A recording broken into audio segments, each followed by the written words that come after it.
Sarah Martinez never imagined that a small tattoo on her wrist would change her entire military career. What started as whispered jokes and pointed stares in the mess hall would lead to the most shocking revelation of her life, one that would silence every critic and transform her from outcast to hero. Sometimes the very thing that makes you different is exactly what makes you extraordinary. This is the true story of how a young soldier's darkest moment became her greatest triumph, all because of a mark that connected her to someone she never expected to meet.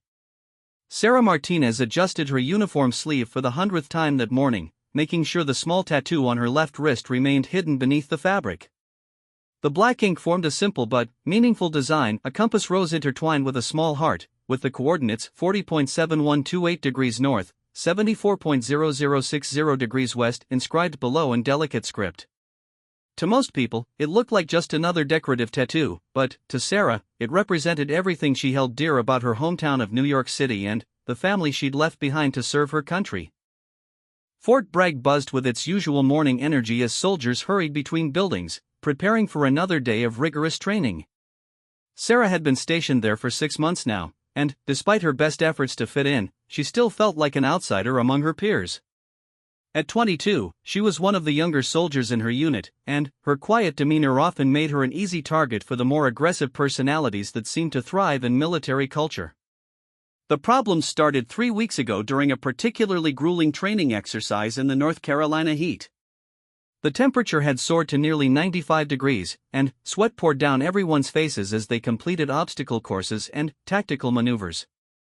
Sarah had been so focused on keeping up with her more experienced teammates that she forgot to be careful about her sleeve. During a rope climbing exercise, the fabric had ridden up her arm, exposing the tattoo for several seconds before she quickly pulled it back down. She thought no one had noticed. She was wrong. Private Jenkins, a stocky guy from Texas with an attitude that matched his oversized personality, had seen it first. By evening chow, word had spread through the barracks like wildfire. Sarah walked into the mess hall to find several soldiers huddled together, whispering and shooting glances in her direction. The moment she sat down with her tray, Jenkins approached her table with his usual swagger.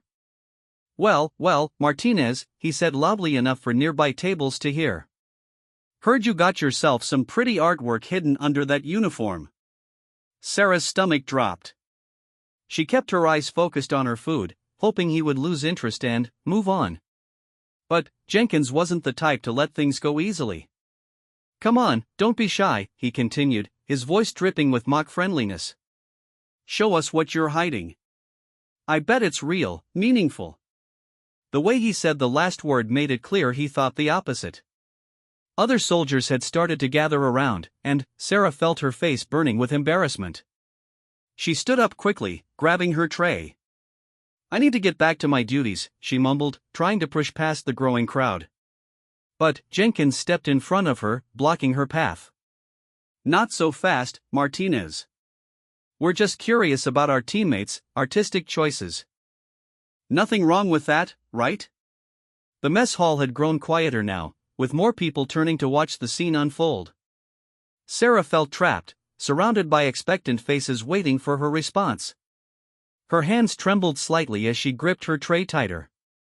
"It's nothing special," she said quietly, hoping her voice sounded steadier than she felt. "Just a personal thing." Jenkins grinned widely. "Personal thing, huh? Like what, some boyfriend's initials? A tribal design you thought looked cool?" He turned to address the crowd. "Bet it's one of those basic tattoos every girl gets these days. Infinity symbol, maybe? A butterfly?"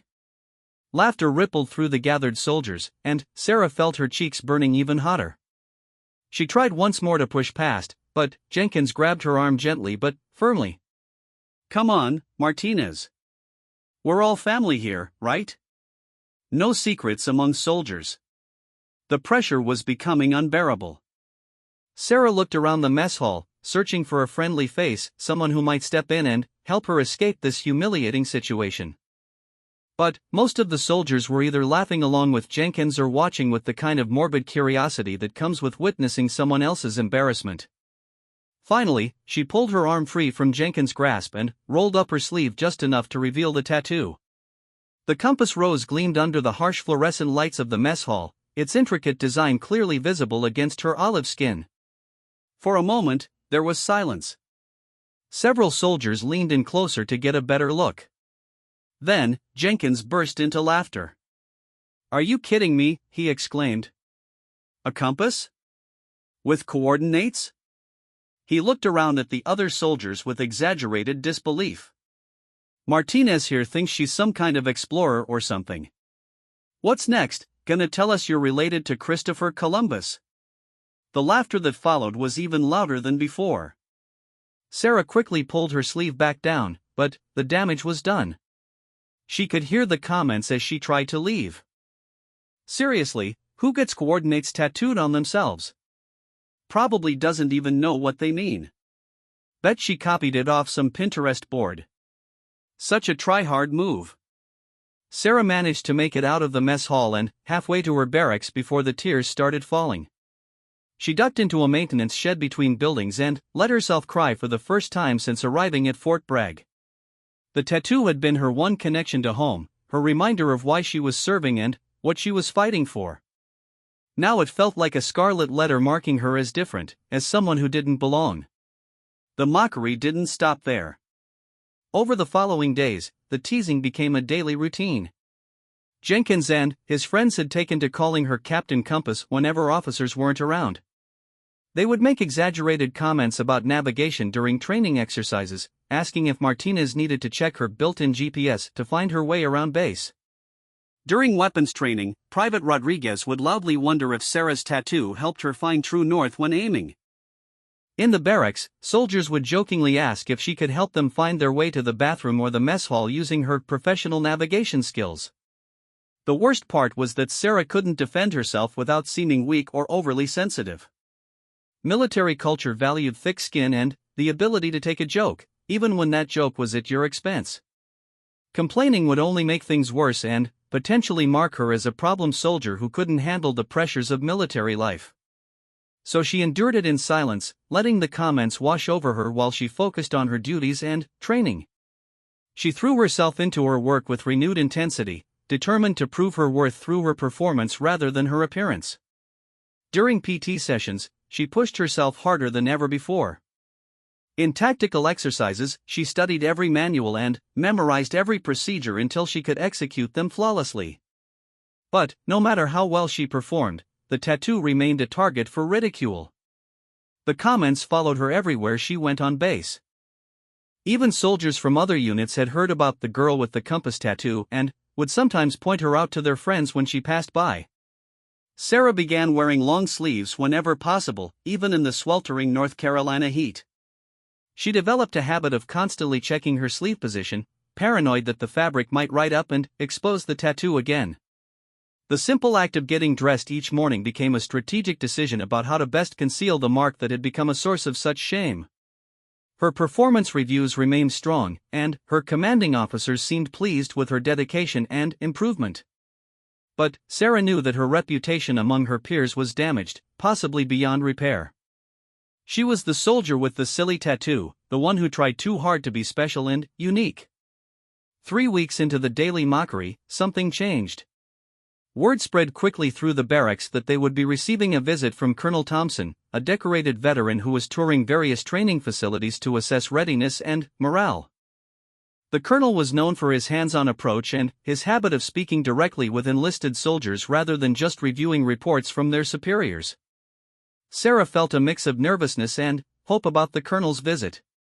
Maybe this would be her chance to show her capabilities to someone who mattered, someone who could see past the rumors and jokes to her actual potential as a soldier. Or maybe the mockery would reach new heights when Jenkins and his friends had a larger audience for their entertainment. The visit was scheduled for the following Monday, giving everyone a weekend to prepare. As Sarah lay in her bunk that Friday night, listening to her bunkmates joke about what they would say to impress the colonel, she made a decision that would change everything. She was done hiding. Monday morning arrived with unusual energy crackling through Fort Bragg. Colonel James Thompson's reputation preceded him wherever he went in the military community.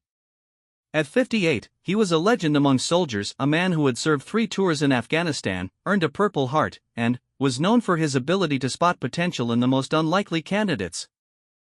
More importantly for the soldiers preparing to meet him, he was famous for his direct communication style and his genuine interest in the welfare of enlisted personnel.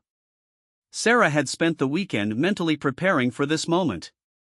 She had decided that she would no longer live in fear of her tattoo or the mockery it brought. If Colonel Thompson asked about it, she would explain its significance truthfully and proudly. If her fellow soldiers continued their jokes, she would endure them with dignity. She was tired of feeling ashamed of something that meant so much to her. The morning inspection went smoothly. Colonel Thompson moved through the ranks with practiced efficiency, his keen eyes taking in every detail of uniform presentation and bearing. He was exactly what Sarah had expected: tall, imposing, with silver hair and the kind of commanding presence that made everyone stand a little straighter when he passed by. His uniform was immaculate, decorated with ribbons and medals that told the story of a distinguished career in service. What Sarah hadn't expected was the warmth in his eyes when he stopped to speak with individual soldiers. Despite his intimidating reputation, he had a way of making each person feel like the most important soldier in the room during their brief interaction. After the formal inspection, Colonel Thompson surprised everyone by announcing that he wanted to join the soldiers for their regular morning training session. This was highly unusual. Most visiting officers preferred to observe from a safe distance or review training reports in air-conditioned offices. But Colonel Thompson had built his career on understanding soldiers from the ground up, and that meant getting his hands dirty alongside the troops. The training session was intense. They were working on tactical maneuvering in simulated combat situations, crawling through mud obstacles and coordinating movements across difficult terrain. The North Carolina sun beat down mercilessly, and, within an hour, everyone was covered in sweat and dirt. Sarah pushed herself harder than usual, aware that this might be her only chance to demonstrate her capabilities to someone of the colonel's stature. She executed each maneuver with precision, helped struggling teammates without being asked, and maintained her focus despite the challenging conditions. It was during a rope climbing exercise that disaster struck, or what Sarah initially thought was disaster. As she reached for the next handhold, her sleeve caught on a rough piece of rope and tore, pulling back to fully expose her tattoo.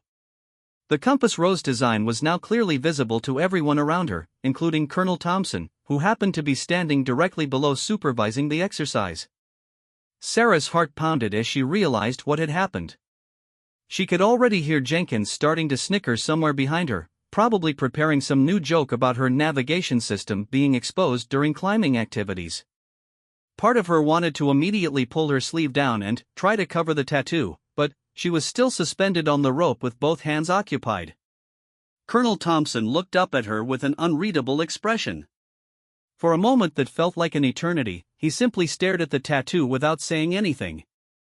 Sarah braced herself for whatever was about to happen: more mockery, disappointment from a respected officer, or worse. Instead, Colonel Thompson did something completely unexpected. He stepped closer to the base of the rope and called up to her in a voice loud enough for the surrounding soldiers to hear clearly. "Martinez, is that tattoo what I think it is?" Sarah's mouth went dry. This was the moment when her shame would be exposed in front of everyone, including the most important visitor their unit had seen all year. She managed to find her voice, though it came out smaller than she intended. "Sir, it's the coordinates for my hometown, sir. New York City." Colonel Thompson was quiet for another long moment. Sarah could feel the attention of every soldier in the area focused on this exchange. She was still hanging from the rope, unable to climb higher or come down until she received permission to do so. Then, Colonel Thompson said something that changed everything. "Those coordinates. 40.7128 degrees north, 74.0060 degrees west. That's not just New York City, Martinez. That's specifically Lower Manhattan. World Trade Center area." Sarah blinked in surprise. She hadn't expected him to recognize the precise location, let alone know it by heart. Most people who saw her tattoo just assumed it was generic city coordinates. "Yes, sir," she replied, her voice growing slightly stronger. "My father was a first responder on September 11th. He worked search and rescue at Ground Zero for weeks after the attacks. The coordinates marked the exact spot where he saved 3 people from the rubble before the second tower fell. A hush fell over the entire training area. Even Jenkins had stopped his usual commentary and was listening intently. Sarah realized she had never told anyone the full story behind her tattoo before. The daily mockery had made her too defensive to share its real meaning. Colonel Thompson stepped back from the rope and looked up at her with an expression that had completely transformed.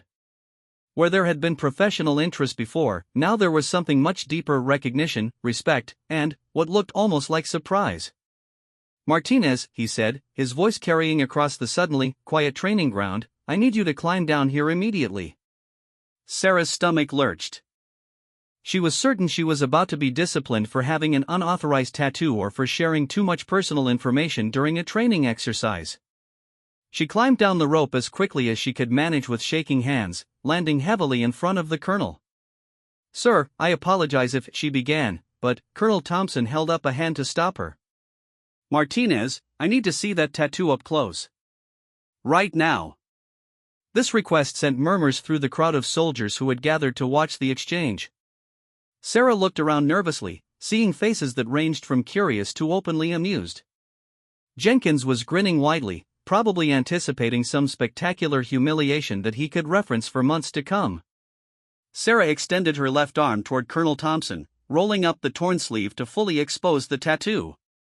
The compass rose design was intricate and detailed, with fine lines that spoke to the skill of the artist who had created it.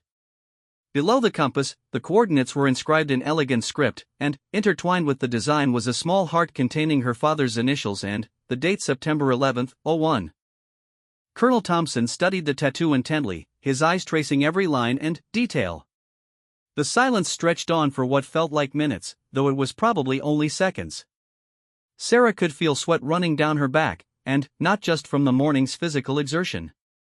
Finally, Colonel Thompson looked up at her with an expression she couldn't quite read.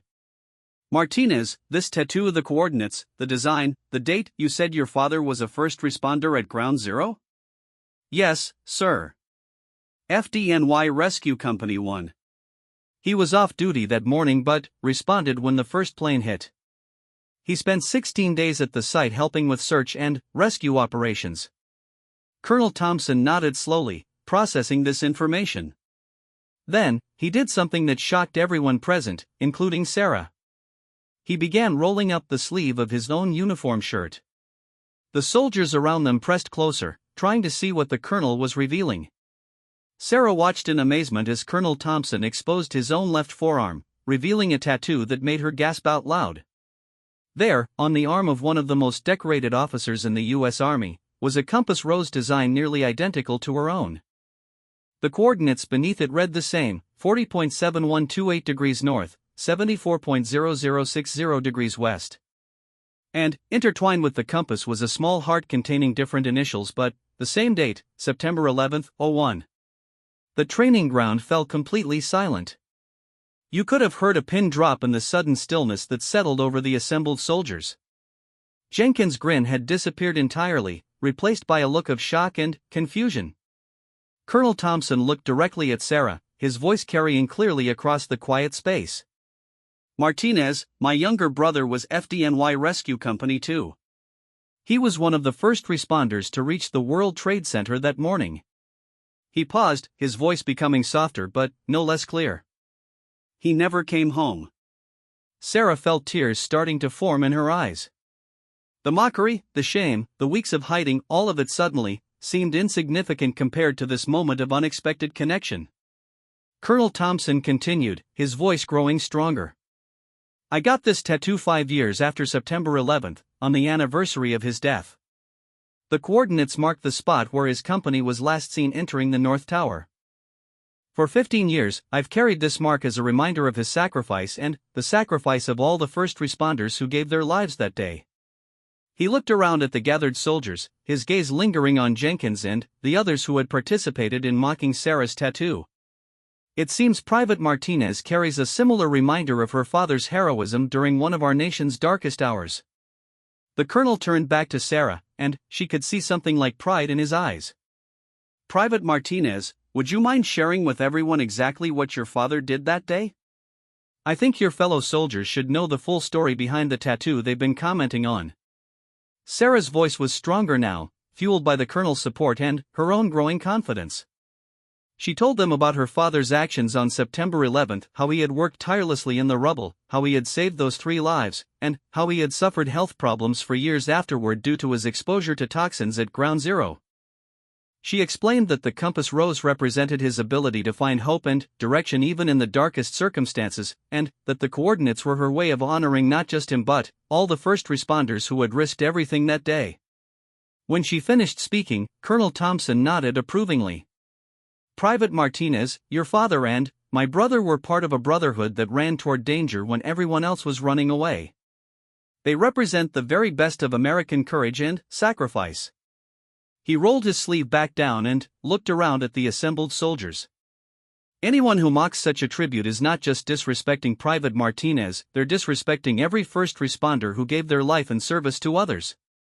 The transformation in the crowd was immediate and visible. Soldiers who had been laughing at Sarah's tattoo just minutes before now looked uncomfortable and ashamed. Jenkins, in particular, seemed to have shrunk several inches and was avoiding eye contact with everyone around him. But Colonel Thompson wasn't finished yet. Colonel Thompson stood before the assembled soldiers with the bearing of a man who had commanded respect on battlefields across the world. The revelation of his matching tattoo had created a profound shift in the atmosphere, but Sarah could sense that he had more to say. His eyes swept across the faces of the soldiers, pausing briefly on Jenkins and the others who had participated in the weeks of mockery. I want to tell you all a story, Colonel Thompson began, his voice carrying the authority that came from years of leadership. A story about judgment, about the assumptions we make, and about the courage that can be found in the most unexpected places. The soldiers listened with rapt attention. Even the drill instructors had gathered around, sensing that something significant was happening beyond their normal training routine. 15 years ago, when I was a young lieutenant stationed at Fort Campbell, I made a mistake that nearly cost me my career, the colonel continued. I had a soldier in my unit, a quiet young woman from a small town in Ohio. She kept to herself mostly, didn't participate in the usual barracks socializing, and had what I thought was an unusual tattoo on her shoulder. It was a simple black rose with some words underneath that I couldn't quite make out. Colonel Thompson paused, his gaze finding Sarah's face in the crowd. The other soldiers in the unit started making jokes about it. They said it looked like something she'd gotten drunk one night, or maybe it was some kind of gang symbol. They called her Rose mockingly, made jokes about thorns and being prickly. And I allowed it to continue because I thought it was harmless barracks humor that would toughen her up. Sarah felt her heart rate increase as she recognized the parallels to her own situation. One day, during a particularly difficult training exercise, this soldier collapsed. Heat exhaustion, we thought initially. But, when the medics examined her, they found track marks on her arms, old ones, healed, but unmistakably from drug use. The tattoo, we learned, covered up some of those scars. The colonel's voice grew heavier. I was ready to begin discharge proceedings immediately. Drug use, current or past, was grounds for removal from service. I had already written her off as a problem soldier who had lied on her enlistment paperwork. He looked around at the soldiers, making eye contact with several of them. But something made me dig deeper. Maybe it was the way she had performed her duties flawlessly for months, or maybe it was guilt about the mockery I had allowed. I called her into my office and asked her to tell me the real story behind that tattoo. Colonel Thompson's expression softened as he continued. The rose wasn't just decoration, and it wasn't covering up something shameful. It was covering up the scars from a 2-year battle with heroin addiction that started when she was prescribed opioids after a car accident at 17. The words underneath the rose read "Never again" with the date she entered rehab. She had been clean for 3 years when she enlisted, and she had chosen military service specifically because she wanted to dedicate her life to something larger than herself. Sarah found herself holding her breath along with the other soldiers. That soldier went on to serve 2 tours in Iraq, where she saved the lives of 11 wounded soldiers while under enemy fire. She earned a Bronze Star, a Purple Heart, and the respect of every man and woman who served alongside her. She retired as a sergeant major 20 years later, and she now runs a non-profit organization helping veterans struggling with addiction. The colonel let that information sink in before continuing. The point of this story is not to praise my ability to see potential where others saw problems. The point is that I almost missed recognizing one of the finest soldiers I ever had the privilege to command because I allowed superficial judgments and peer mockery to cloud my perception of her character. He turned his attention back to Sarah. Private Martinez, in the weeks since you've been stationed here, what has your performance record looked like? Sarah straightened her shoulders. Sir, I have received commendable ratings in all areas of training. My physical fitness scores are in the top 15% of my unit, and my marksmanship scores have improved by 20% since my arrival. And your conduct record? No disciplinary actions, sir. No missed duties or infractions. Colonel Thompson nodded. So we have a soldier who performs her duties excellently, maintains high standards of conduct, and honors the memory of a first responder hero through a meaningful tattoo. And, somehow this became the subject of mockery rather than respect. The silence that followed was uncomfortable for everyone except Sarah, who was beginning to feel something she hadn't experienced in weeks: vindication. Colonel Thompson's gaze found Jenkins in the crowd. Private Jenkins, step forward. Jenkins moved through the crowd with obvious reluctance, his face pale and his swagger completely absent. He stopped in front of the colonel and saluted. Private Jenkins, I understand you've taken a leadership role in commenting on Private Martinez's tattoo. Is that correct? Jenkins' voice came out as barely a whisper. Yes, sir. And what exactly did you find worthy of comment? Jenkins glanced around nervously, clearly wishing he could disappear. Sir, we thought it was. I mean, it seemed like she was trying to be different or special somehow. Colonel Thompson's expression hardened. Trying to be special.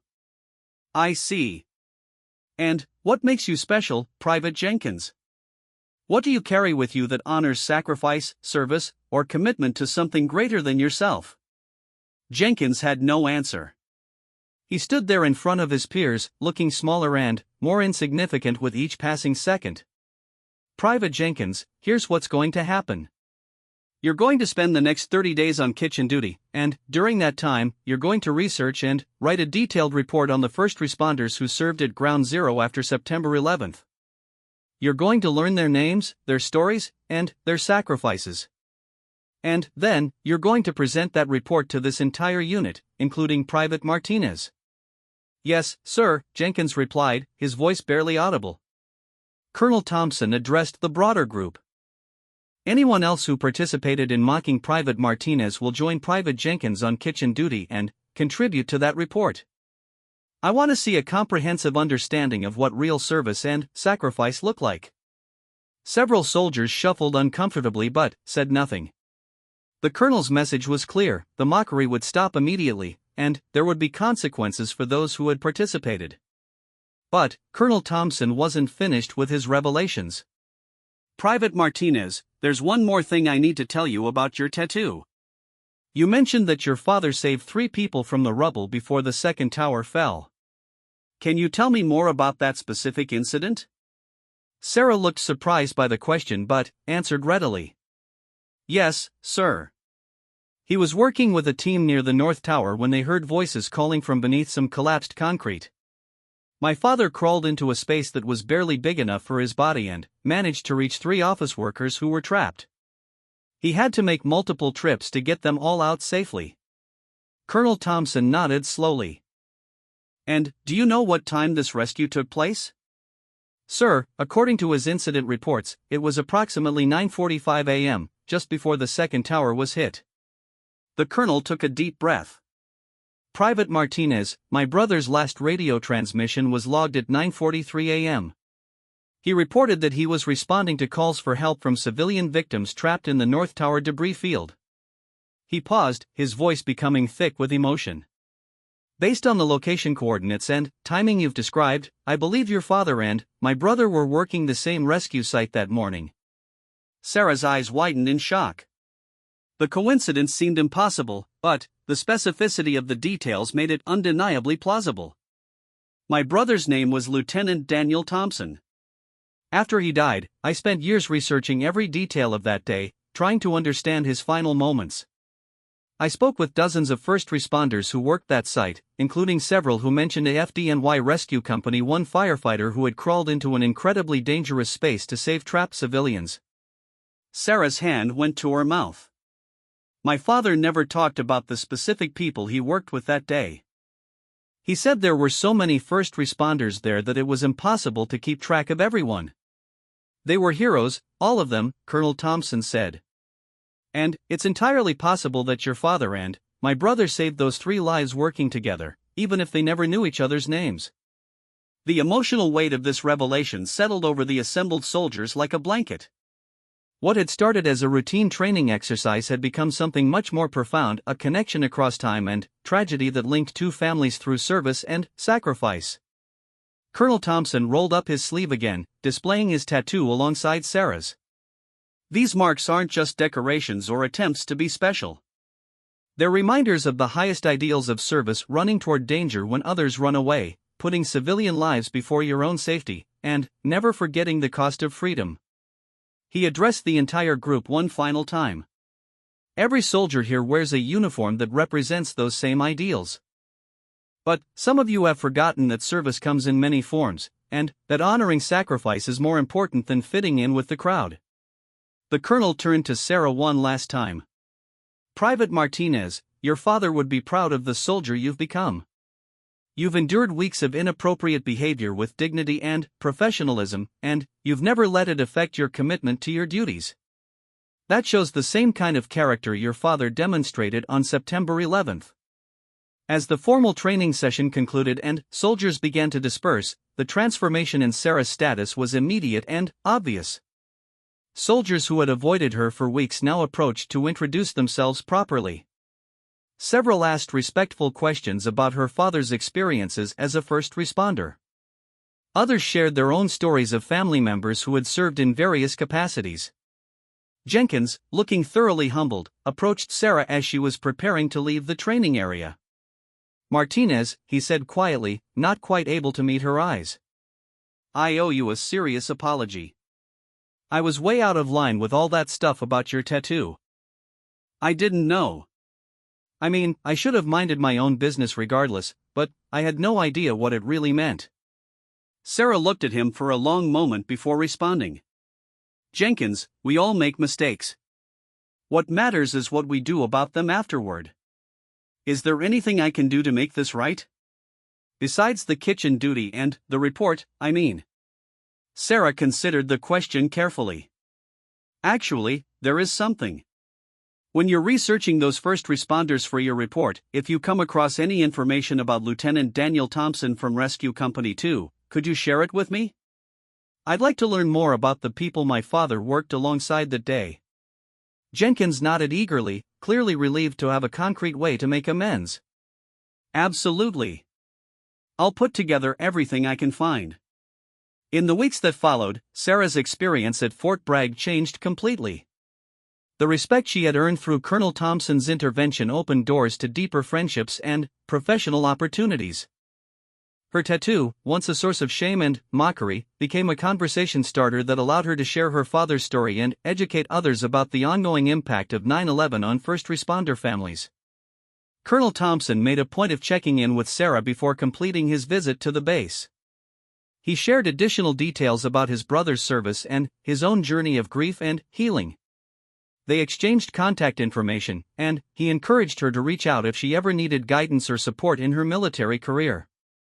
6 months later, Sarah received a promotion and was selected for advanced leadership training. In her promotion ceremony speech, she talked about the importance of looking beyond surface appearances to understand the deeper stories that shape who people are. She wore short sleeves that day, displaying her tattoo proudly for all to see. Jenkins completed his research project and delivered a presentation that moved many soldiers to tears. He had found extensive documentation about Lieutenant Daniel Thompson's final day and had connected with other first responders who remembered working alongside Sarah's father. The report became the foundation for an annual memorial service that the unit began holding every September 11 years later, when Sarah had advanced to the rank of sergeant and was training new recruits herself, she would tell them the story of her tattoo, not just the mockery she had endured, but the moment when everything changed. She used it as a teaching tool about the dangers of judgment, the importance of understanding the stories behind people's choices, and the power of standing up for what you believe in. Her father, now retired from the fire department but still carrying the physical and emotional scars of his Ground Zero service, visited Sarah at Fort Bragg for her sergeant promotion ceremony. When he met some of the soldiers who had initially mocked his daughter's tattoo, he was gracious and forgiving, focusing instead on their growth and learning. The tattoo that had once made Sarah feel isolated and ashamed became a symbol of connection, courage, and the enduring power of honoring those who serve others. It served as a daily reminder that sometimes the very things that make us different are exactly the things that make us strong.